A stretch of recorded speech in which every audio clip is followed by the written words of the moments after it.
All right, welcome back to Afternoon Drive here on Joppa Radio. My name is Drew Moholland. Thanks for joining us on a sun-splashed Thursday afternoon here, getting ready for spring. And no better way to get ready for spring than to talk with the athletic director at Newburyport High School, Kyle Hodsdon. And Kyle, thanks for joining us. How are you, sir? Great. Always a joy to come back here. Oh, very kind of you to say, sir. The spring is a busy time of year for you. You're in, what is it, the second week of spring sports now? Or Well, game's really kicking into gear now. yeah, I think we're actually in the fourth week, second week of games. Second week of games, yeah. Yeah, we're moving pretty quickly now. Absolutely. It always goes by pretty quickly, doesn't it? Sure does. What are the highlights so far? I mean, I know you got a lot of kids doing a lot of good things. What do you got so far here? Yeah, well, everybody started their season except for softball. Girls lacrosse won a big opener at Marblehead, who's a traditional power. Yep. And then had a tough one the other day versus Ipswich, lost by 2, and they have a tough one today against Manchester Essex. So we lost quite a bit from last year's team. A lot of experience, a lot of skilled players. So I think you'll see us struggle a little bit maybe at the beginning with the strength of schedule and our inexperience. And as the season goes along, towards the end, we'll get much better and be able to compete for in the tournament. Excellent. You mentioned softball's delayed. Is that because of field conditions and it's weather? Just the way their schedule has played out. Their non-leagues are mixed in the middle. They've had 7 scrimmages, so they're anxious to play for real. Yeah, I bet. And they open up this week. So, it's baseball's 1-1. They beat Amesbury the first game of the year. The 2 Bennett and McLaren, both on the hill, 2 real studs in Cape Ann League, and we were anticipating a quick 2-1, 1-0 game. It ended up being 8-7. We won. So there was sometimes that happens early season, right? That's okay. We'll take it. They lost a tough one at 4-2 at Gloucester yesterday. Boys lacrosse, a couple of non-leagues to open up. They lost to Fenwick, then they lost to Beverly, and then for the first time, for our seniors anyway, they beat Ipswich last week. So they're on a high right now. They're working hard, watching a lot of film in the weight room. So they're putting their time in, buying into Coach Wedge's system. And, girls tennis, they're 1-0. They're the 2-time defending Cal champ. Yep. So they're and they have quite a bit back. So we're hoping they could three-peat this year. And boys lacrosse, that was one of the coaching changes for you. It's been a position that has seen a few different faces here over the years, which is a little bit unusual for you, right? You seem to have some real high school sports. You tend to have coaches that kind of bounce around a lot. You have had some, I would say, relative steadiness in a lot of your coaching roles, which is kind of nice. But that is one that has changed a bit for you. Yeah, we have. Our fall coaches have been, other than football, it's been consistent in my 4 years here. The rest I've had a chance to actually hire, with the exception of our hockey coach, Paul Yameen. The rest of the coaches, pretty much, and Kat Batchelder, I've had a chance to hire in the winter and the spring. So I know that many people like to come to Newburyport for the tradition and the facilities and what our kids have to offer. So we do attract good candidates. And usually when we have an opening, we have people who have been head coaches before, who have proven. We're thrilled with Josh Wedge and what he brings to the table.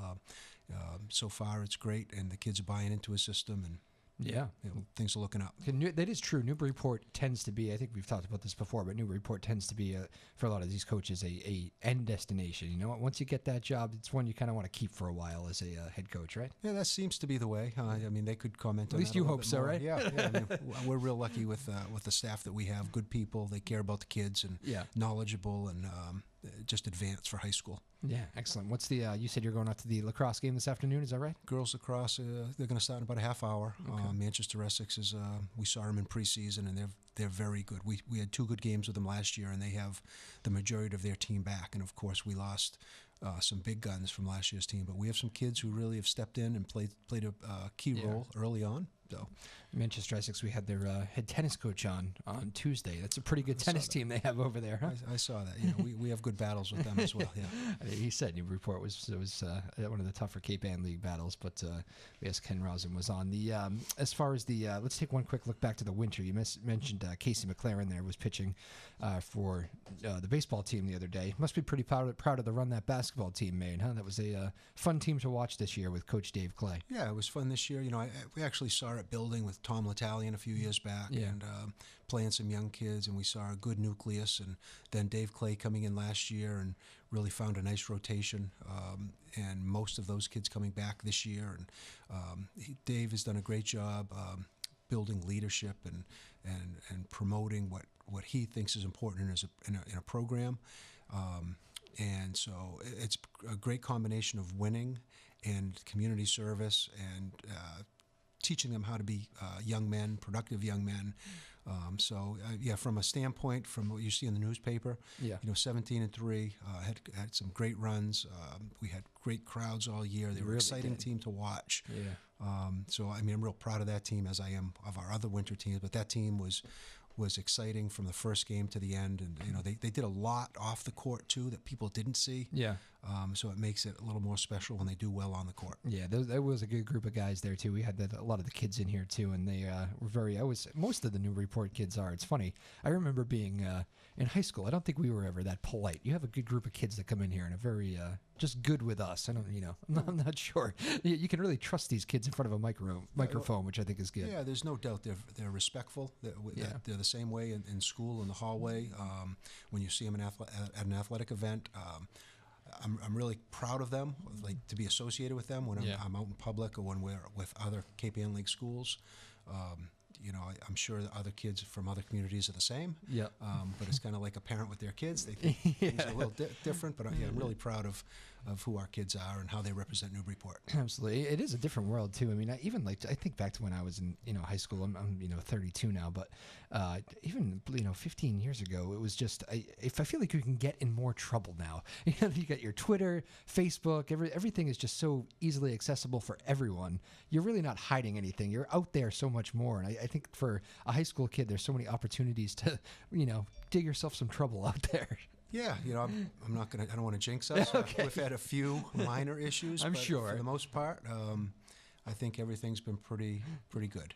That is good, very good, and you're very good with the Twitter as well. Actually, we always appreciate seeing the updates there and getting the scores on that way because that must make the life of a newspaper sports editor a lot easier, being able to look at your Twitter account, catch up on Newburyport. For Twitter, we do it for our community, our parents or whoever. Then. In Newbury, the kids don't use Twitter; they use Instagram. It is funny how they don't use. Yeah. So I wasn't familiar 3 years ago with how to do Instagram or whatever, how to use it. Yeah. And it's all about pictures. So I had to develop a way to do Instagram and Twitter together. Yep. So but anyways, trying to keep everybody happy. Yeah, absolutely. I think you're the best one in the Cape Ann League who does it. Actually, I hope you're a trendsetter in that regard because it makes our life a lot easier. We mentioned the boys basketball team. I also like they didn't make the tournament. They had kind of a tough schedule on the back end, but the girls basketball team, there's definite potential there too. I'm a big fan of your head basketball coach on the girls side as well, and I also like how both teams are kind of supportive of each other. I got to see a lot of that in the gym this year.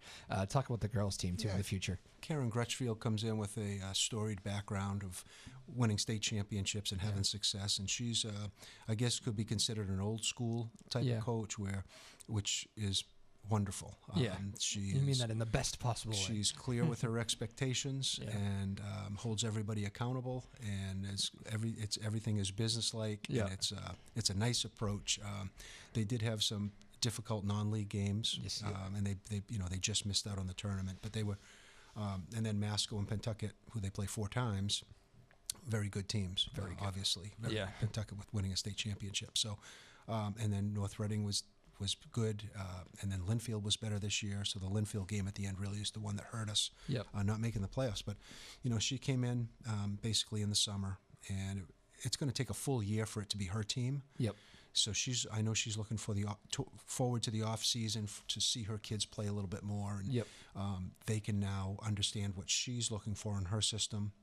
So going into year 2, we lose 3 seniors that we're going to miss, but we have every year that happens, and we have new kids coming in, and we're happy with our incoming freshmen. So we're hoping to get back up into the Pentucket Masco discussion at some point. And Coach Gretschfield was quite the player herself back in the day. Do a little reading on that.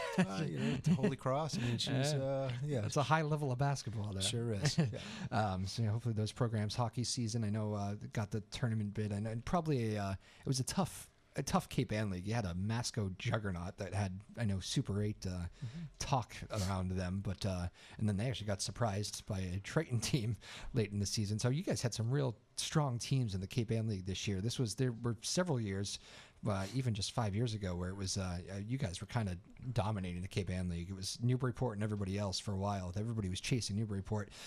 This year, everybody kind of came back together a bit. Do you like that as an athletic director? A competitive Cape Ann League? You probably like to see Newburyport coming at the top, but yeah, I mean, our goal is always to put a number up on the banner each year. Yeah. But I mean, a competitive.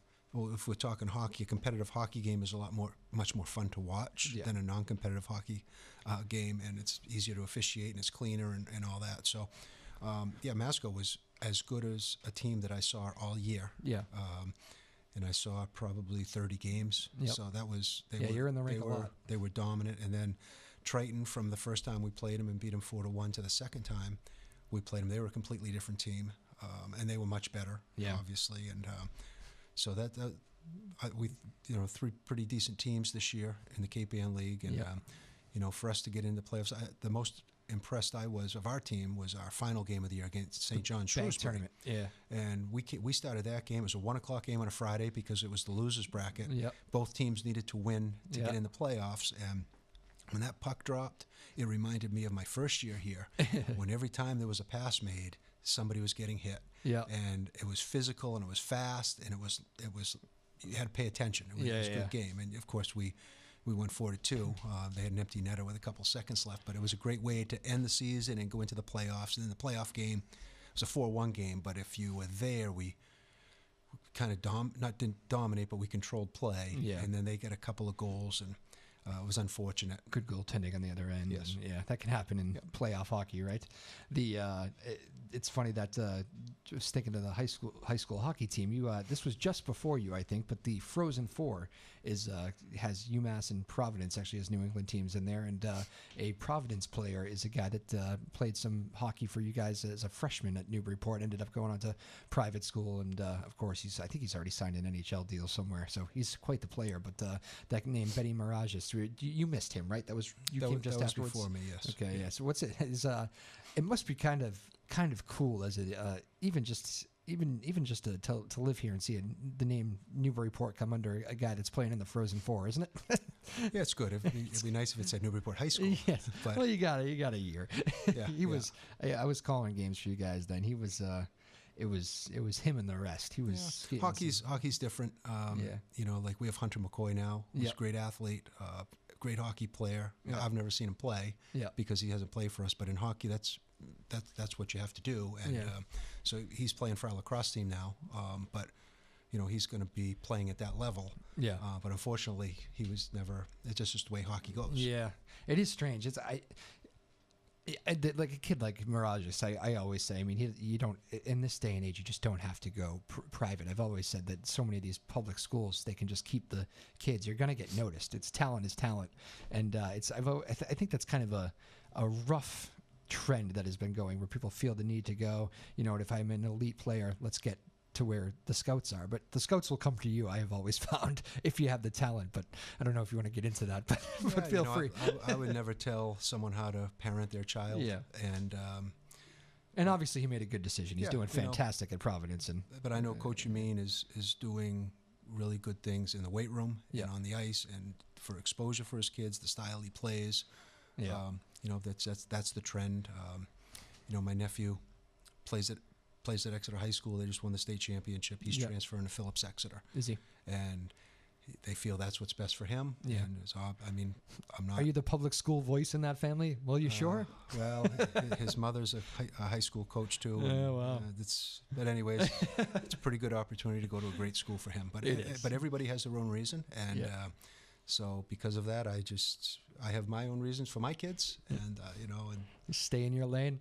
That's it. Absolutely. Again, this is Kyle Hodsdon, the athletic director over at Newburyport. Always a great guest here on Afternoon Drive. What are you most excited about here as we jump into the spring sports season? Is there one team that you kind of gave me a blanket overview, but is there one team that you're like, this is going to surprise some people, this team this year? Yeah, I don't know if we'll surprise anybody. I think when it's all said and done, we'll have all teams that qualify for the playoffs. Yep. I don't think we're going to have a team. Well, I think it's mathematically impossible that have undefeated teams. But softball has a chance, I guess. But like last spring, girls lacrosse running the table and winning the North. that I think we've taken a step back on some of our teams, and there are good teams that we play out there in our league. But I think baseball, they're going to they might be the team. They won 8 in a row to make the playoffs last year. Yeah, and let's hope they don't dig a hole this year, right? That gets too stressful at the end of the year. That's right. I mean, they're 1-1, and but they're deep pitching, and just the attitude is different. Yeah. There's a sense of confidence, and they're having fun. They want to be there. So we're hoping that's the team that really makes big leaps. Boys lacrosse, I think, will steadily improve as the year goes on, as will girls lacrosse. Our boys track team, I think, is going to be better than maybe our coaches thought. We're going to be deeper. We just won a couple of meets last week. And girls tennis is going to. We're expecting them to be strong like they were. Yep. So it's a nice. It should be a competitive spring for us. Absolutely. What's what is in the water at Newburyport that you guys always have great track teams? It seems like you're always solid on the track department. Yeah, I would have to say Don Henniger. It starts with him. We're really strong with running, whether it's cross country or track. And Don is just so pro kid. He offers so many opportunities. Yep. And he, like a day like today, he's smiling because the weather's nice. Yeah, I bet. A couple days ago, he was miserable because it was just horrible. But he's still out there with the kids, and they're running. And I'm not sure if I told you the story when they won the state championship.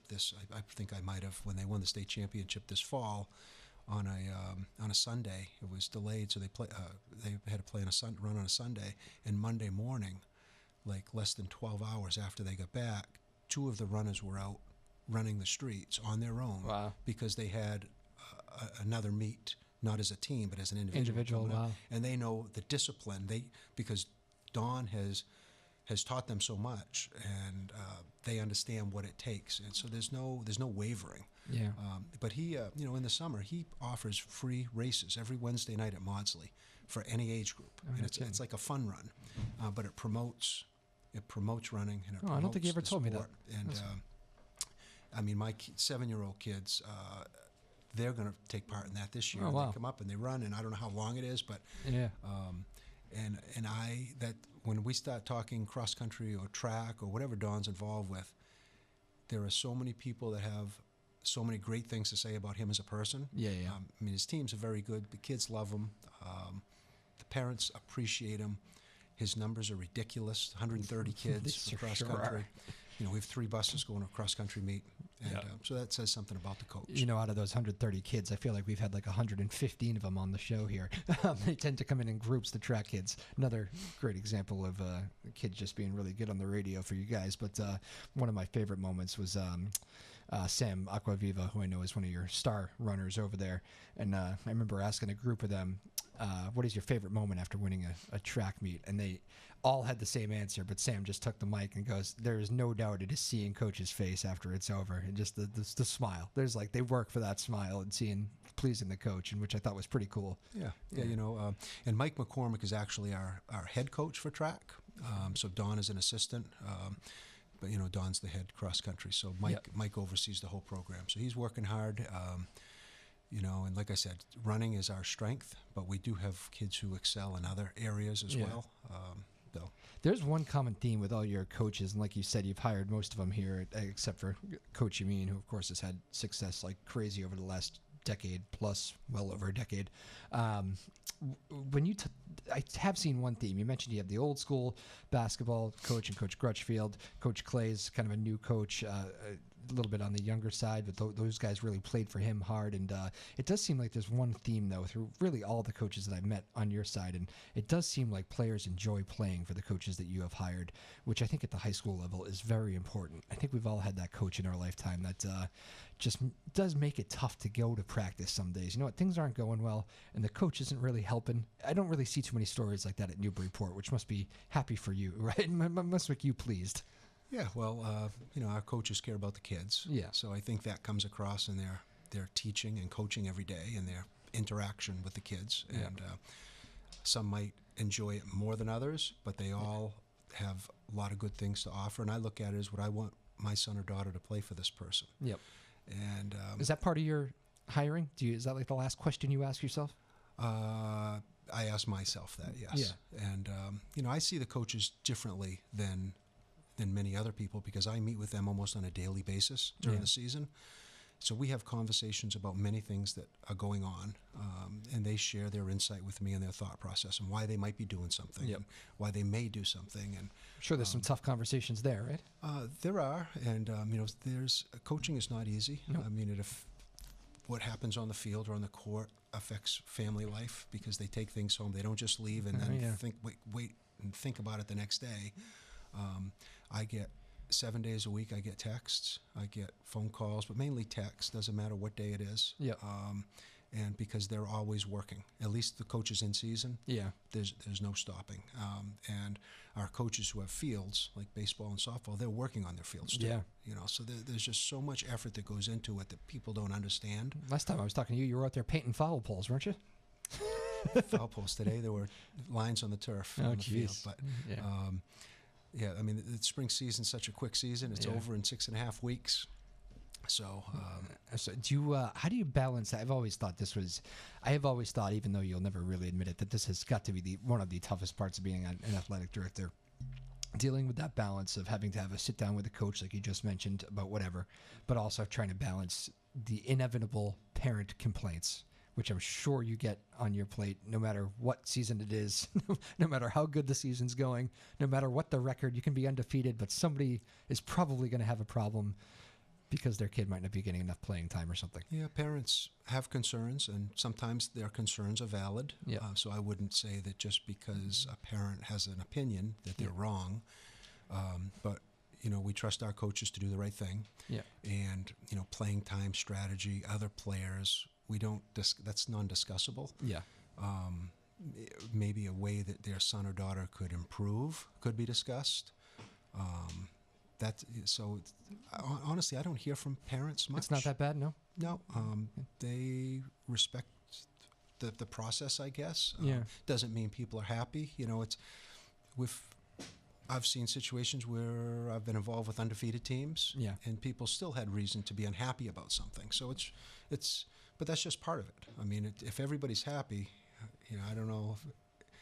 We're trying to be competitive too, and the coach is looking at everything as a whole, and the parents here are smart people and they understand how it works, and sometimes some may look at their son or daughter as better than maybe the coach, how they look at them, but I would say I don't have many conversations about things like that with parents. Meetings at my office they're very rare. I enjoy going to games and talking to them as a fan.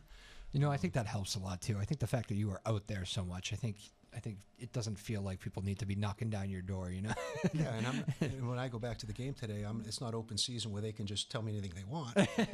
We're just talking about. Yes, we should note that right now, folks. Yes, we just talk about the good things that are going on, and sometimes it's not good what's happening. It's just that's sports. Yep. If there's going to be a winner and a loser, and absolutely. In the final moment or two here with Kyle Hodsdon, athletic director at Newburyport, the Masters is being played right now. I'm a golf guy, so I'm always thinking golf, especially this time of year, which is weird at the high school level because it's a fall sport in high school. Wasn't there talk years ago, maybe even before you got over, but about possibly going spring with golf? And what is the thought process of having it fall? Is that just so it lines up with the rest of the state? Because it feels like golf season should be now. Yeah, I don't know because it's the same in Maine. It's the same in New Hampshire. I don't know if it has something to do with maybe the courses. Yeah. Maybe the golf courses prefer, maybe their availability is better in the fall than the people who are gung-ho to get started in the spring. Yeah. Going into May and June, I would think that might be a high season for the eager golfers. I'll be out there this weekend. Good for you. Yes, but all right. I was just always curious about that because I do think like tennis used to do it. At least when I played tennis in high school, we would play tennis in the spring, but the girls would play in the fall, and that had to do with court availability.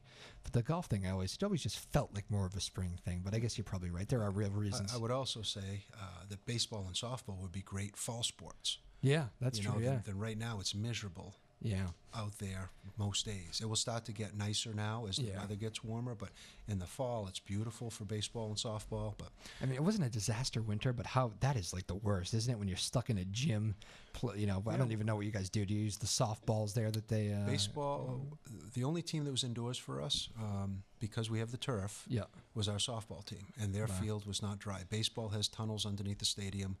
Softball used the turf for an hour each day, then went inside and hit. The lacrosse team started on the field. Tennis was indoors at the racket club. Track was able to get on the track. So we were pretty lucky this year. Yeah, that is lucky. So we got on the fields probably 2 weeks earlier than last year. But as soon as the snow melts, everybody wants to get on at the same time. So getting it ready, I mean, it's only April 12th now. Yeah. And we've been on our fields for three plus weeks. So we're pretty fortunate. Coming from Maine, New Hampshire, there's still snow on the ground in Maine. Those teams aren't even seeing the grass yet. Yeah, I mean, you're talking about a month in some cases up there, right? I mean, they just got new snow. We've scrimmaged quite a few Maine teams. Scrimmaged Exeter, New Hampshire last week. So in softball, they must love coming down here because that's probably how they, you guys are at least close enough to the border where they can make the bus trip reasonably, but they can play on a decent field, which is nice, right? Yeah, we're close. We're close to the highway. Exeter gets here in 25 minutes. Yeah. Saco, Maine, which is Old Orchard Beach area, that's 1 hour highway to highway, door to door. So it's really not that bad. Yeah. And I still have connections in those areas, so it's nice to have them come back. We just had a girls' play day 2 weeks ago. We had 3 Mass teams and 3 Maine teams. Wow. And the Division I champ, the Division II champ, and another very good team from Maine, the runner-up, came down and played 3 of us, Manchester, Essex, Danvers, and Newburyport. That's cool. Great day for everyone. Is that something you really pushed when you got here? Because that seems like That's when I came here, we started that. And it was bigger at the time. We had 8 in the morning till 4 in the afternoon. Now it goes 9 to 1:30. So, and it was mainly to keep connections with my old contacts. Yep. And I wanted to show off our facility and show off our team, to everybody. So it's a good day. Absolutely. I'll let you take the stand for the final moment here. Just why don't you tell people to come on out and support your spring sports at Newburyport because you can never get that word out enough, right? Yeah, it's tough when teams all play at the same time in the afternoon. If everybody's playing at 3:45, it's tough to get everybody in one place. It's tough to get radio guests. There you go. Exactly. But, our kids work hard. And I remember as a high school player seeing people in the stands that had no affiliation with kids anyway. They were just locals who like sports. And that meant a lot to me. And we have people like that in Newburyport. Absolutely, I won't call them old-timers, but they are... devoted fans, still wearing their crimson and old gold. Absolutely. And they're around. So I'm hoping that we don't lose that. And with the next generation, people still go and appreciate all the hard work that our kids and our coaches are doing. Absolutely. All right, Kyle Hodsdon, we wish you all the best here for the spring season. I know you're going to get to a field here momentarily, so I'm going to let you get out of here and go do that. I appreciate the time as always, and good luck with the spring. We always appreciate it. Anytime. Great. Thank you. All right. Kyle Hodsdon, the athletic director over at Newburyport. Always appreciate it when he stops by for a little bit. Let's do this. We'll take one more break. We'll finish strong here and do our producer segment in just a moment. My name is Drew Moholland. It's Afternoon Drive on Joppa Radio. All right, welcome back to Afternoon Drive on Joppa Radio. My name is Drew Moholland. Hope you're all having a good Thursday out there. I am, it has kind of felt like a long week, I think. I have maybe, I guess it's all relative, whatever you're going through. Personally, I have had a long week, a lot going on. Very busy, feels like Friday. I've been a day behind all week. I've been thinking it's a day ahead, so today I woke up thinking it was Friday. A little bit devastating to learn that it was just Thursday, but that happens sometimes, doesn't it? Tyler Neufeld, how are you, sir? I am great. Yourself? Well, you don't seem to be doing I am good. No, I'm good. Okay. I'm good. It's just a long week, that's all. Everybody has those weeks, right? Everybody you has get behind, days. you wake up, everybody has those days. I guess when you put one or two of them together, it's that's when it gets you. But you know that feeling. You wake up, you think, all right, Friday, right, good, here we go. It's going to work. Oh, my goodness, it's only Thursday. How did that happen? Oh, I've had that. Yeah, as he does his yawn. Look, I think you've had a long week, too. I have. Actually, yeah, no, I have. Weekend plans? I like thinking weekend on Thursday because if you start thinking weekend on Friday, I think you're too late. Kind of. I mean, on the Friday, but I have... Oh, we're doing the opera on Saturday. Absolutely. It's a long one. It starts at 11:30. Okay. I don't know what it is yet, but it's long. It's long. It'll go from 11:30. Did I say 7:30? I think you said 11. It's 11:30 to 5:45 roughly. They can go a bit longer because they're never completely accurate on the time. Okay. And also we have the morning show. It's not my weekend, but it's tomorrow. Yep. The morning show tomorrow at 8. All right. Mary Jacobson and Melinda Everett will be in, and I don't know who their guest is. All right. Or very guests. Good. You've obviously met them and stuff. That's very exciting. A couple of good morning hosts, or have you not met them? Oh no, yeah, we've so we're about 8 episodes in. Yeah. I think maybe. How close do you? Because I'm not here that early in the morning. Are you like here for all that? Oh yeah, I open it up so they can come in. Oh wow. And if I'm not here, Sarah David does it. Sarah working you too hard? No, she's a great boss. Good answer. No, it's true. I the past 2 weekends I've gone down to New York. I'm like, I can't work Friday. I can't work Monday. She's like, that's okay. You're a hardworking man, though. You do a lot for this show, including something we were just talking about off the air. New ways to get the show, which is very exciting. And I know I do a bad job of promoting it, so why don't I let you explain to the people that if you want to get this show, all these different avenues, if you miss it in right now, real time. Before that, I just want to say, sorry. Lily's actually been doing a lot of heavy Lily lifting right now. Yeah, she's been doing a lot of the editing, and she's been doing the producing. So wow. Well, thank you, Lily. I'm not going to take that credit. And she's doing the producing today, too. Exactly. What have you been doing today? You just sleeping out there? No, I'm doing stuff. We're doing the Green Expo later today, which I can talk about in a bit. But let's talk about...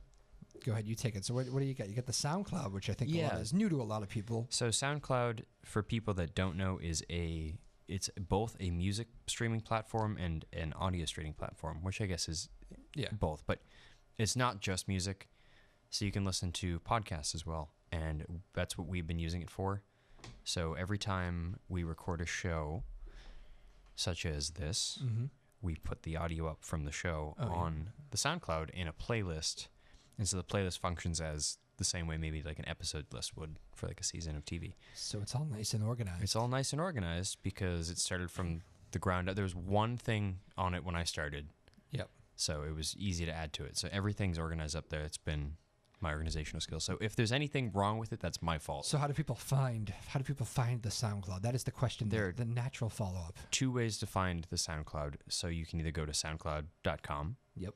Which is the easy way, and then search NCM Hub. There's a space in between there, by the way. N as in nanotubes, C as in carbon, M as in mom, and then hub, H-U-B. There you go. And then you click on it, and it confusingly enough has a WJOP logo because the radio. We use it. Only the radio programs go up there. We don't do like all the TV shows. This is simulcast and goes on the radio, so that's why. Which is an awesome but sometimes tricky element. Exactly. Occasionally. Yeah. But so that's why that goes up there, and podcasts go up there. Yep. And then once you're there, you can see all the tracks. It says all, or you can click on tracks and it'll show you all the tracks, or you click playlist and it's all organized. Cool. I suggest that one, but you can do whatever you want. Or you can go to our website, which is ncmhub.org, hit the share button, go down to the podcasts, and there's another word attached to it, and then it'll bring up a list of all the tracks we have on there. And if you click the little NCM button on there, it'll bring you to the SoundCloud. There you go. Go to SoundCloud first, and then just search NCM Hub. Easy that way. Okay, cool. Well, that's very exciting. Thank you for all your hard work with that. Yeah, I appreciate it very much. So that's good. And then if you want to watch, this episode of Afternoon Drive on YouTube as well, you can do that. Absolutely. I've organized that as well, and I've had help with that as well. Lily's done some of that. Alexandra's done some of that. Caleb's done some of that. We've named everything properly, and we've organized everything in order, and now I'm filling in the gaps of things that are missing. So if you go to our YouTube channel, which is Port Media, no spaces. There you go. And then go to playlists, you can watch the stuff. You get to see our visuals. You get to see facial expressions. Exactly. It was a big plug, but I know moments. People sometimes ask us, like, oh, where do I see the content if I miss it? Yeah. No, I get a lot of that too, because let's face it, we're doing the show. It kind of is a good time because it's a lot of people are driving and a lot of people are just getting home from whatever. Exactly. But it is true, a lot of people are still working. Yeah, it's 9 to 5, and it's not even 4 yet. So I do get a lot of that people watch it on YouTube or and now with the SoundCloud, that gives a great chance to listen to it as well. Mm-hmm. You could all your organization, you could do a 10-hour drive somewhere and just do straight afternoon drive listening. There's more than that up there. Yeah. I also have ride back. More than that. I actually have. I need to put it all up, but 2017, all of your 2017 interviews. I That sounded good enough. Tyler always yells at me when I have I have my recording levels too high. It was a lot of clipping, but so all the ones that were good volume are all done, and I should put them up 2017 and 18. Cool. All right. Well, there's a lot of stuff there. We have had a lot of great guests over the last couple of years, which is good. This is a very good community as far as making time for us, which is not always the easiest thing to do. Like Kyle just came in, Kyle just came in from school, and now he's running to a field, and he squeezed us in between. So we always appreciate that. Thank you, Kyle Hodsdon. Another great guest. Okay, so weekend plans. You go to New York this weekend? No. You're just not going Saturday night? No Saturday night gigs in the city? Nope, not this weekend. I am just going to be here. Nice. I don't know what I'm doing. No leisure plans yet? Not yet. Yeah. Nothing yet. What do I have? I'm going into the. I'm Concert. doing no concert this weekend. Nope. I'm doing North End dinner Friday night with friends. Oh. College kind of gang. Are you going to drive in or take the train? I don't know. It tends to. Is there a train in Danvers? Beverly. Beverly. Yeah. Beverly Depot. You could do either one, but yeah, I do Beverly Depot. Yeah. Ooh. Good for you. What are you? You like Beverly Depot? Just when I worked in Salem in high school, I would sometimes late because I'd get home late. It would stop at Beverly Depot, and you have to transfer and wait for the next train. Oh, okay, gotcha. Yeah. No, it's a cool spot. You ever go do the restaurant there? No. Very good restaurant. Which one is it called? I think what's it called? The Depot, right? I think it's the Depot. Oh, I've never left the train station there. Well, it is right there. It's tucked in. It's the hardcover on Route 1. The hardcover. I think hardcover is technically Danvers, so it's a little not quite next door for you. But the hardcover is right on Route 1, and it's actually a very it's not incredibly fancy, slightly fancy, but it's just very well respected restaurant, and that's the same family. The Depot is in the hardcover, the same family. So very good spots if you're ever looking for a classy evening. Great salad bar, unbelievable. I need recommendations for Boston, actually. For Boston, yeah. Oh, I love me the North End, my man. Actually, I was just thinking. I think I've gone on this rampage before, but I'm doing the no carb thing right now, which is going to change my North End life, and it just hit me right now that our favorite restaurant I'm going to, I'm not going to be able to get my lobster ravioli that I always get. So this is heartbreaking. Is this a keto diet or just no carb diet? It's not. I'm not doing it. It's just keto's really strict. I'm just trying to I was just trying to do something because I used to be able, I'm working out. I play basketball 3 days a week. Yeah. And I run a good amount too. And when I used to do it this much, whenever I used to play I used to get in decent shape. Whenever I was out of shape, just start going to the gym and playing basketball and working out, and I would get in good shape. I have found post 30 that it's not quite working as well. I'm not getting into that great shape, which tells me it's all about eating. And my wife and I sometimes in our hectic lifestyles we're having poor eating habits. So I said, you know what, I'm going to try this. It's an easy structure thing for me to do. It's very simple, and I'm just trying to limit the carbs. So pasta's bad, bread's bad. Deal. Here's a possibly personal question. You don't have to answer it. I'm usually good at answering these things. I usually don't duck. How is your metabolism? I think pretty average. Okay. Yeah. Pretty, I would say average. Okay, well then, that's not too bad then. I think, but it's but it's crazy though. You do feel different, and it's not keto though. Keto is very strict. Because in learning about all this, I had to learn about keto. You just naturally, if you do no carbs, you search no carbs, keto comes up, and that's man, you are not doing carbs. I mean, no, there's just meat, right? Protein at least. Yeah, but even I'll have the steak tips is one of my favorite things. I love steak tips, and that's fine. Technically, you're gonna get a little carbs, probably in if you have them teriyaki sauce or something. There's it's minuscule, but the keto person makes note of that. That okay, what's in that sauce, and that's drastic, Yeah, I'm hats off to people that can do all these kind of diets like keto and vegan, vegetarian, gluten free, all this stuff. Yeah. I mean, different for different reasons. I don't think keto's necessarily for vegans. Is usually it's ethical, environmental. Yeah.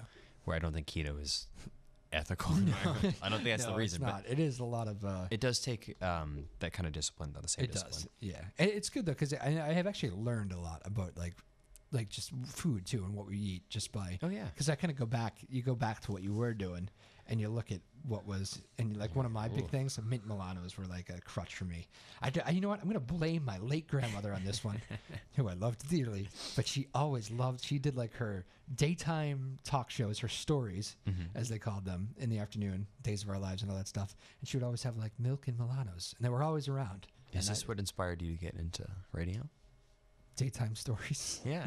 with soap grandma? operas? No. Oh, wait, like The Young and the Restless? Yes, that is what I'm talking about. Those are the stories, my friend. Those were the stories. It's time for my stories at noontime. Oh. Yeah. Young and the Days of Our Lives, all that stuff. Young and the Restless. What else is there? They've been on for years. Oh my goodness. I looked up how many episodes in one of them. It's I might be blowing it out. It's definitely at least 7,000. I think it might be over 11,000. The diehard fans that those shows have, it is incredible. Like when they had any alteration to the schedule, it's like madness. I remember when I was working for CBS, when WBZ was in Boston, I remember it was that bad winter, and there was like a couple days in a row where all the TV stations went just full storm coverage all day long. You know the deal. Throw the reporters out there in the blowing wind and the snow and just all day. Exactly.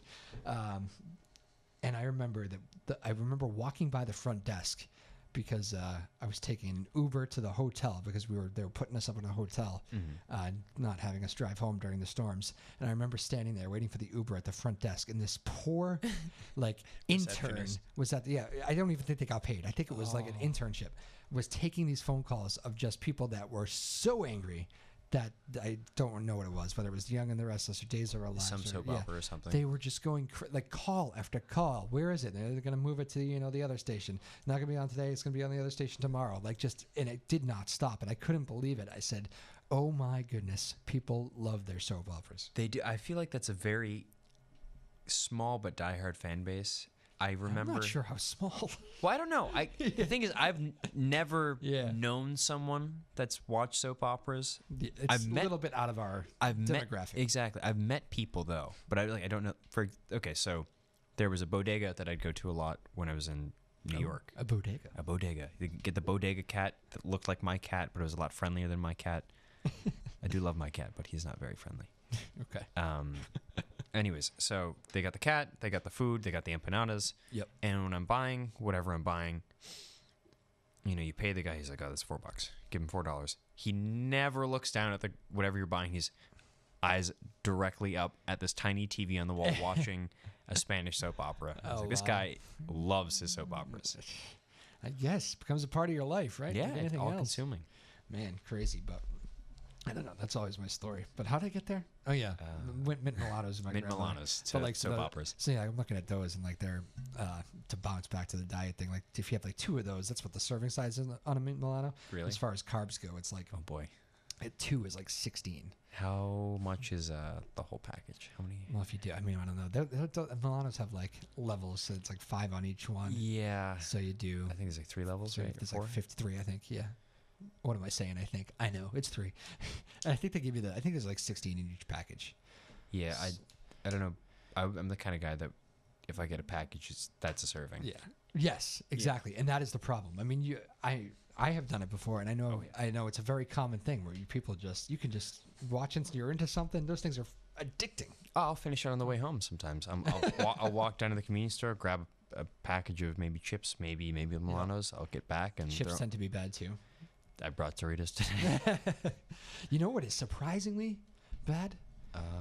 Some of the, not all of them, but I was playing basketball just a couple weeks into my experience with this little diet, and I took a sip of one of the Gatorades, and they're all different. They have a million different kinds. You can get some I think that are different, but I think it was just the standard Gatorade, and I my taste buds, it kind of changed a little bit, so I noticed it was extra sugary. Yeah. And so I said, ooh, a little bitter, and then it made me look at the carbs, like 30 something grams carbs. Crazy. Like carbs, how much sugar's in there too? It's all that's what it is. It's all sugar. Oh yeah. If it's sugar, it's carbs. So yeah, it's there's a lot of sugar. I can go in a whole spiel right now about sugar. What else you got? I'll do it. Okay, let's go. So, you got like 60 seconds to do. Okay, 60 seconds. So the EU, for example, they have very stringent regulations on food. Yep. Which is why they don't import beef from the U.S. because we use a lot of hormones and we use a lot of like antibiotics in our food that is still in it when we eat it. So it's kind of not good. Antibiotics are good.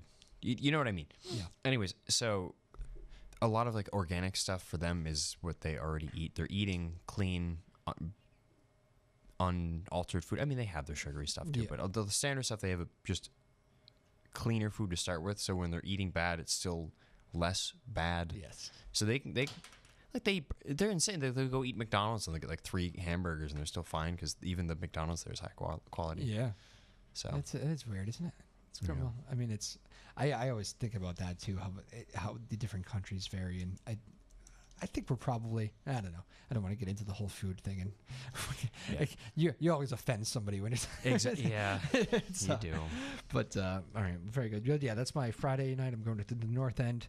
If you would like some restaurant ideas, I have plenty. Ray Bork actually is an old.